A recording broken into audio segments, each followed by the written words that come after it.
جب خدائی کا دعویٰ کرتا تھا نا، تخت پہ بیٹھا ہوتا تھا تو ایک دن حضرت جبریل آئے اس کے پاس انسانی شکل میں، تو کہنے لگے میں بڑی دور سے آیا ہوں تو ایک مسئلہ پوچھنا تھا۔ کہا پوچھو۔ کہنے لگے ایک غلام تھا کسی بادشاہ کا، تو بادشاہ نے اسے تھوڑی دیر کے لیے ایک علاقے کی سربراہی دے دی۔ کتنی دیر کے لیے؟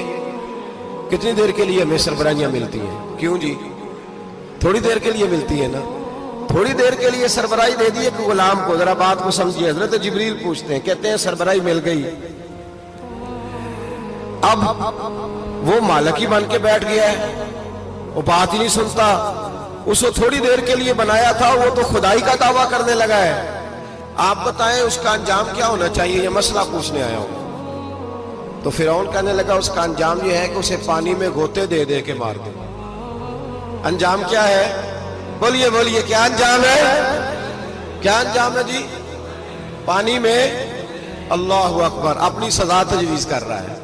اس کی سزا کہ اسے پانی میں غوطے دے دے کے مارو ظالم کو، اسے تھوڑی دیر کے لیے بنایا تھا اور وہ چھائی گیا ہے، قبضہ ہی کر گیا ہے۔ حضرت جبریل کہنے لگے جی آپ لکھ کے دے دیں گے؟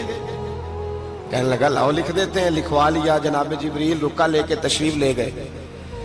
اب جب فرعون دریا میں آیا نا تو اللہ نے حکم دیا مل جا۔ جب دریا ملا چیخنے لگا تو حضرت جبریل آئے، کہنے لگے تیرا ہی فتویٰ ہے، یہ تیری سزا ہی ہے نا، ہم بھی بڑی سزائیں تجویز کرتے ہیں، یہ جھوٹا ہے جی، اس کا تو فلانا علاج ہونا چاہیے، تو اگر تو جھوٹ بولے تو یہ فلانا بڑا جاور ہے جی، اس کے ساتھ اس طرح ہونا چاہیے، تو اگر تو یہ کام کرے تو جو سزا تو لوگوں کے لیے تجویز کر رہا ہے تو اپنے بارے میں بھی سوچ۔